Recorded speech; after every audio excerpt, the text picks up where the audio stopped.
तो hello guys, मैं हूं राज और आप लोग देख रहे हैं राज द स्टोरी। तो आज का वीडियो शुरू करने से पहले मैं आप लोगों को बता दूं, अगर आप लोग चैनल पर नए आए हो तो प्लीज़ चैनल को लाइक सब्सक्राइब एंड कमेंट जरूर कर देना। तो शुरू करते हैं आज का स्टोरी, तब तक के लिए बाय बाय। CH-128 पीले पीले ओ मेरे जानी। शौर्य इस वक्त बेस कैंप के मैदान में खड़े होकर सिर्फ एक तरफ अपना मुंह खोलकर आंखें फेर देख रहा था। उसे मैंने कोई सदमा लगा हो। शौर्य ने मन में कहा, ये तो वही शेरनी है, दादी ये क्या हो रहा है। तभी वह बूढ़ा ऑफिसर शौर्य के सामने आकर खड़ा हो चुका था। वह ऑफिसर शौर्य को देख रहा था और हमारा शौर्य उनके पीछे आ रही लेडी ऑफिसर को। तभी वह बूढ़ा ऑफिसर जानबूझकर खांसा और बोला, ब्रिगेडियर आपका ध्यान कहाँ है। जब शौर्य को अपने कानों पर आवाज पड़ी उसने तुरंत बूढ़े को देखा और बोला, क्या है बेबुढ़े। शौर्य के मुंह से ये बात इतनी आसानी से निकली मानो वह हर दिन ऐसा सभी से कहता हो। उस बूढ़े ऑफिसर के माथे की नसें उभर आई। जब शौर्य को महसूस हुआ कि उसने गलती की है उसने तुरंत सैल्यूट किया और बोला, जय हिंद सर। उस बूढ़े ने भी उसे रिटर्न में अपनी इच्छा विरुद्ध सैल्यूट किया और बोला, ऑफिसर क्या आप आर्मी में रैंक के साथ साथ बड़ों की इज्जत करना भी नहीं समझते। तभी शौर्य ने उस बूढ़े ऑफिसर को देखते हुए विनम्रता से कहा, मैं अपनी गलती स्वीकार करता हूं पर क्या करे आपकी आवाज बिल्कुल मेरे दादाजी की तरह है तो मुझे दादाजी को छोड़ा की आदत है तो मैं बोल पड़ा। ये सुनकर पीछे खड़ी लड़की हंस पड़ी। उसकी हंसी किसी मधुर संगीत की तरह थी। लेकिन उस लड़की ने भी अपनी हंसी रोक ली। शौर्य ने उस लड़की को देखा और फिर अपने चेहरे पर एक बड़ी मुस्कान लाते हुए अपने सफेद दांत दिखाकर बोला, अद्विका जी क्या संयोग है जो आपसे यहाँ मुलाकात हुई। ये सुनकर अद्विका भी मुस्कुराते हुए बोली, मुझे भी ऐसा ही लग रहा है शौर्य जी। उसकी बात सुनकर वह ऑफिसर बोला, ऑफिसर अद्विका क्या आप इन्हें जानती है। ये सुनकर अद्विका बोली, हाँ सर मेरी इनसे एक बार मुंबई में मुलाकात हुई थी। ओह तो ऐसी बात है। फिर वह बूढ़ा ऑफिसर शौर्य को सवालिया नजरों से देखकर बोला, वैसे क्या मैं जान सकता हूं कि आप हमारे बेस पर क्या कर रहे हैं। ये सुनकर शौर्य ने अपना परिचय दिया, मेरा नाम शौर्य है और मुझे रॉ चीफ ने आपके सैनिकों को देखकर उन्हें कुछ नई तकनीक सिखाने के लिए यहाँ भेजा था। ये सुनकर उस बूढ़े ऑफिसर के चेहरे पर तिरछी मुस्कान आए और बोले, ओह तो वो तुम हो वो ऑफिसर जो सीधा ब्रिगेडियर बन गया और अब ट्रेनिंग देने के लिए यहाँ आए हो। बहुत तारीफ सुनी है मैंने तुम्हारी लेकिन कभी मुलाकात नहीं हुई। मेरा नाम कर्नल विक्रम परमार है और मैं इस बेस का कमांडर इन चीफ हूँ। ये अद्विका है जो मेडिकल दिवसीय में एक मेजर है। ये सुनकर शेर ने दोनों को एक स्माइल दी। कर्नल विक्रम को शौर्य खास पसंद नहीं आए। उनके हिसाब से उन्होंने शौर्य के बारे में जो सुना वह बस महज एक अफवाह है। जब तक वे खुद शौर्य की ताकत अपनी आंखों से नहीं देखते तब तक वे उसे मानने वालों में से नहीं थे। रही बात अद्विका की तो वह भी शौर्य को अजीब तरह से देख रही थी। मानो उसे लग रहा हो ये इतनी कम उम्र का लड़का कैसे उन्हें ट्रेनिंग दे सकता है। तभी वे दोनों चलकर बेस के ग्राउंड पर आ गए। ग्राउंड पर जो उन्होंने देखा उसे देखकर दोनों की आंखें फटी की फटी रह गई। यहाँ -डिग्री का तापमान था और सारे सैनिक टॉपलेस खड़े थे और यहाँ वहां घूम रहे थे और ट्रेनिंग कर रहे थे। कमांडर विक्रम ने एक बार शौर्य को ध्यान से देखा और उन्होंने नोटिस किया कि शौर्य ने भी बहुत पतले कपड़े पहने जबकि उन दोनों ने आते वक्त मोटे गर्म कपड़े पहने थे। तभी उन्हें अभयसिंह कोने में उस कुंड में उतरते हुए दिखे। लेकिन उनके उतरते ही उनके मुंह से एक जोरदार चीख निकली लेकिन वे बाहर नहीं आए। ये देख कर्नल विक्रम परेशान हो गए और उन्हें बाहर निकालने के लिए अद्विका के साथ दौड़ पड़े। लेकिन तभी शौर्य ने उन्हें रोका। चिंता मत कीजिए ये उनकी ट्रेनिंग का एक हिस्सा है। बस सब्र कीजिए और उन्हें उस पानी में कुछ देर और रहने दीजिए। तभी कर्नल विक्रम झल्लाकर शौर्य से बोले, ये क्या बोल रहे हो तुम, वह मर जाएगा। देख नहीं रहे उसके चेहरे पर कितना दर्द झलक रहा है। ये सुनकर शौर्य बस मुस्कुराया और बेस के सैनिकों को देखकर एक सैनिक को अपने पास बुला लिया। सैनिक आशुतोष यहाँ आओ और अपने कमांडर को बताए कि इस पानी में जाने के क्या फायदे हैं। शौर्य का ऑर्डर मिलते ही आशुतोष आगे आया और उसने सैल्यूट करके कर्नल विक्रम को सारी बात शुरू से समझाई। सारी बात सुनकर और समझकर विक्रम फिर एक बार बोले, तो ये सच है कि तुमने ही वह जादुई दवा बनाई है। ये सुनकर शौर्य को लगा कि ये बूढ़ा अपने ऑफिसर से बातें सुनने के बाद भी क्यों यकीन नहीं करता। तो शौर्य ने भी तुनक कर जवाब दिया, हाँ वह दवाई मेरी ही बनाई हुई है और इस बात का क्या अब मैं गले में बोर्ड लगाकर तो नहीं घूम सकता हूँ। ये सुनकर कर्नल विक्रम का मुंह टेढ़ा हो गया और वह कुछ नहीं बोले। तभी अद्विका बोली, तो आप ही वह शौर्य अग्निहोत्री है जो आए दिन चर्चा का विषय बन चुके हैं। हम डॉक्टर्स का तो धंधा चौपट करके बैठे हैं आप। उसकी बात में तारीफ और ताना दोनों था, लेकिन शौर्य ने भी जवाब दे ही दिया, लाखों रुपए लेकर आधा अधूरा इलाज करने वाले डॉक्टर से तो मेरी एक दवा ही अच्छी है जिसके इस्तेमाल से वह बीमारी उस इंसान को फिर तो नहीं होती। इसमें मैंने गलत क्या किया है? ये सुनकर अद्विका ने अपनी नजरें फेर ली और वहां से चली गई। तब तक अभय सिंह कुंड से बाहर आ चुके थे। उन्होंने आते ही कर्नल को सैल्यूट किया और मुस्कुराते हुए बोले, कर्नल देखिए मेरे पुराने सारे घाव भर गए हैं और मैं अब खुद को और अधिक जवान महसूस कर रहा हूँ। ब्रिगेडियर शौर्य ने तो जादू किया है जादू। ये सुनकर विक्रम ने भी अपना सिर हाँ में हिलाया और फिर ऑफिस में चले गए।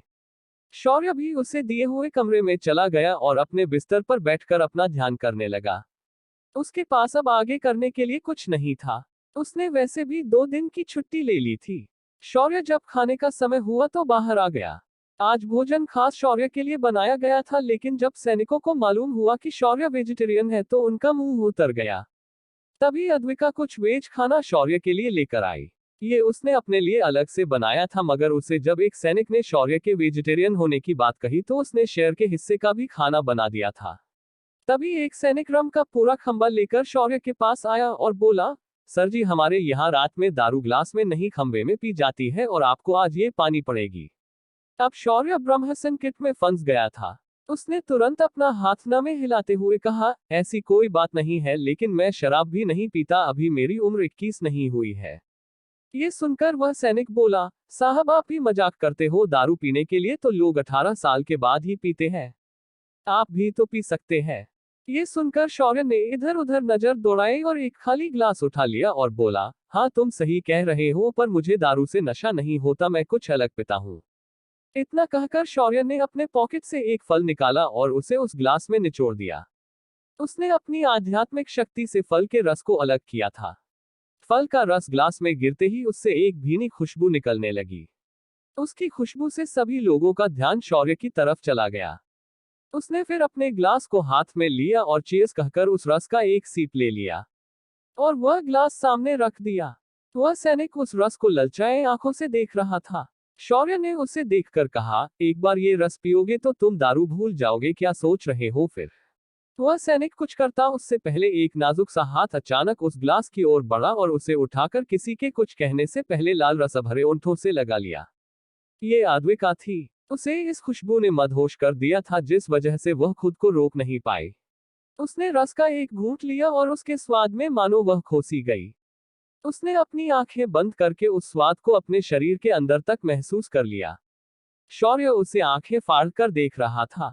उसने अपना ग्लास उसके हाथ से लिया और दोनों हाथों में पकड़ लिया। वह सैनिक हंसते हुए बोला, सिर आपने मैडम को तो दे दिया, अब मुझे भी एक घूंट मिल जाता तो बहुत अच्छा होता। सैनिक की बात सुनकर शौर्य ने एक और फल निकाला और उसे दूसरे ग्लास में भर दिया। उसके बाद वह सैनिक वहां से जाने लगा, लेकिन उसे बाकी सैनिकों ने घेर लिया और उससे अपने हाथ में पकड़े ग्लास में एक एक घूंट रस जबरदस्ती से डलवा लिया। इन लोगों में अभय सिंह और विक्रम भी शामिल थे। उस सैनिक को सभी के सामने कुछ सीनियर्स ने मिलकर लूट लिया था। वह बेचारा मुंह लटकाकर अपनी ग्लास में बचे एक घूंट रस को बाकी किसी और के आने से पहले पी लिया। इधर शौर्य अब अद्विका को देखे जा रहा था। वह उस रस के स्वाद में खो चुकी थी। उसे मानो किसी की परवाह नहीं थी। जब उसने अपनी आंखें खोली तो वह एक्साइटेड होकर शौर्य से बोली, क्या मुझे एक और घूंट मिल सकता है? शौर्य ने अपना ग्लास उससे छुपाते हुए बगल में पकड़ लिया और बोला, नहीं अब मैं नहीं दूंगा, तुमने मेरा ग्लास झूठा कर दिया है। ये देख अद्विका सीधे शौर्य से चिपक गई, जिस वजह से उसके पूरे शरीर में कर्क दौड़ गया। अद्विका अब बिल्कुल उसके कान के पास अपना चेहरा लेकर आए और बोली, मुझे वह जूस चाहिए, अगर तुमने मुझे वह नहीं दिया तो मैं तुम्हें इस बार सच में पीट दूंगी। ये सुनकर शौर्य को पहले हंसी आई, फिर उसने सीरियस होकर कहा, पहले मुझसे दूर हो जाओ, तुम मुझे ऐसे धमका नहीं सकती। ये सुनकर अद्विका ने अपना एक हाथ शौर्य के पीछे से शौर्य के हाथ में पकड़े ग्लास की ओर बढ़ाया और शौर्य के आंखों में आंखें डालकर बोली, तुम्हें पता है यहाँ हर सैनिक मुझसे दूर क्यों रहता है? क्योंकि मैंने इन सभी को पीट पीट कर सीधा किया है, अब ऐसा ना हो कि मुझे तुम्हें भी पीटना पड़े। दूर खड़े सैनिक भी अब शौर्य के लिए दुआ कर रहे थे, क्योंकि उन्हें ये अच्छे से मालूम था कि अद्विका बहुत बुरा मारती है। अद्विका को अब अपने इतने नजदीक पाकर शौर्य का गला सूख गया था। उसकी सांसें तेज हो चुकी थी। तभी रक्त सम्राज्ञी बोली, मास्टर वह खुद तुम्हारे नजदीक आए हैं, यही मौका है, उसे दबोच लो और उसके ओंठों को स्वाद आज चख ही लो। तभी सिस्टम ने शौर्य की हिम्मत बढ़ाते हुए कहा, होस्ट ये एक शेरनी की तरह डोमिनेटिंग है, इसे काबू करना है तो तुम्हें भी अग्रेसिव होना पड़ेगा। अब शौर्य के नाक से अद्विका की खुशबू भी दिमाग तक चली गई थी। शेर ने अपना मन बनाते हुए एक गहरी सांस ली और लपक कर अद्विका के ओंठों को चूम लिया। उसके ओंठों पर लगा हुआ उस रस का स्वाद शौर्य के मुंह में घुल गया। उसके इस हरकत से अद्विका, जिसने अपना हाथ लगभग ग्लास तक पहुंचाया था, वह तुरंत पीछे हट गई। उसने अपने ओंठों को छुआ और फिर उसने एक बार शौर्य को देखा। इस वक्त उसके आंखों में अंगारे बरस रहे थे। ठरकी कही कि तेरी ये मजाल, मैं तुझे आज यही गाड़ दूंगी। इतना कहकर उसने शौर्य को एक पंच मारा। लेकिन इस बार शौर्य ये जानता था कि उसके ऐसा करने पर वह उसे जरूर मारेगी। उसने अपना हाथ आगे किया और उसके पंच को जकड़ लिया और बोला, मैंने तुम्हें पहले ही कहा था कि मुझसे दूर हो जाओ। मैं एक लड़का हूं और इतनी खूबसूरत लड़की अगर आगे आकर मेरे सामने अपना चेहरा रखे, जिस चेहरे को देख दिल गार्डन गार्डन हो जाए, तो फिर क्या किया जाए। और वैसे भी तुमने पहले मुझे इनडायरेक्ट किस कर दिया था। तुमने मेरा ग्लास उठाकर पिया था। अब हिसाब बराबर हुआ। इतना कहकर शौर्य ने उसका हाथ छोड़ दिया, मगर अद्विका कहाँ मानने वालों में से थी। वह एक कदम पीछे हटी और शौर्य पर उछलकर एक बैक किक मार दी। किक सीधे शौर्य के सीने पर लगने वाली थी, मगर उससे पहले ही शौर्य एक कदम अंदर आया और उसके पीछे के हिस्से पर पहुंच गया। उसने अद्विका के जमीन से लगे पैर के घुटनों के पीछे हल्का सा दबाव डाल दिया और उसका पैर एकदम से पिचक सा गया। अद्विका का बैलेंस बिगड़ा और वह फिर एक बार शौर्य के बाहों में गिर गई। शौर्य ने फिर उसे धीरे से कान में कहा, तुम्हें कुछ गलत फहमी हुई है। मैं अगर तुम्हारे सैनिकों को ट्रेनिंग दे सकता हूं तो क्या मैं तुम्हें किसी एंगल से कमजोर लग रहा हूं कि तुम मुझ पर पाने ये दांव आजमा रही हो। ये सुनकर अद्विका तुरंत शौर्य से झटपटाकर दूर हो गई। शौर्य उसे देख मुस्कुराया और फिर अपने हाथ में पकड़े ग्लास को आगे करके बोला, ये लो, अब तुम ही इसे पिलो, मेरा मन नहीं है इसे पीने का। इतना कहकर शौर्य ने वह ग्लास अद्विका के हाथ में दे दिया और खाना खाने बैठ गया। उसने एक निवाला मुंह में डाला और उसका स्वाद लेने लगा। खाना बहुत स्वादिष्ट था। रोटी और बैंगन की सब्जी शौर्य को बहुत पसंद आई। इधर अद्विका इस ग्लास को हाथ में पकड़कर खड़ी थी। उसका मन तो कर रहा था कि वह उस ग्लास को जमीन पर पटक दे, पर उस रस की खुशबू उसे अपनी ओर खींच रही थी। उसने एक गहरी सांस ली और पैर पटकते हुए शौर्य के बगल में बैठ गई। उसने फिर ग्लास से एक और घूंट लिया और ग्लास को वापस टेबल पर रख दिया। शौर्य ने तुरंत वह ग्लास उठा लिया और उसे पीने ही वाला था कि सिस्टम बोली, लो देखो, इसकी ठरक जाग चुकी है। अब होस्ट, तुम लड़की के झूठे ग्लास से पियोगे। शर्म करो थोड़ी। तभी शौर्य ने बड़ी बेशर्मी के साथ मन में कहा, इसमें कौन सी शर्म, अभी तो उसके ओंठों का स्वाद चखा है, तो अब ग्लास से पीने में क्या हर्ज है। इतना कहकर उसने भी एक सीप ली। जब अद्विका ने ये देखा तो उसकी आंखें फैल गई। तुम अद्विका इससे आगे कुछ बोल ही नहीं पा रही थी। तभी शौर्य ने उसे ग्लास बढ़ाया और बोला, ये क्या तुम कह रही हो, अब क्या हुआ। मैंने तो अपने ग्लास से जूस पिया है। अद्विका के माथे की नसें उभर आई थी, पर उसने अपने गुस्से को कंट्रोल किया और वह ग्लास छीनकर एक ही बार में खाली कर दिया। ये देख शौर्य उसे चिढ़ाते हुए मुस्कुराने लगा। क्या ये नोकझोंक आगे किसी और मोड़ तक जाएगी। क्या शौर्य अद्विका को सच में इम्प्रेस कर पाएगा। क्या शौर्य की ये शांत जिंदगी शांत भी रहेगी या आने वाला है कोई बड़ा तूफान।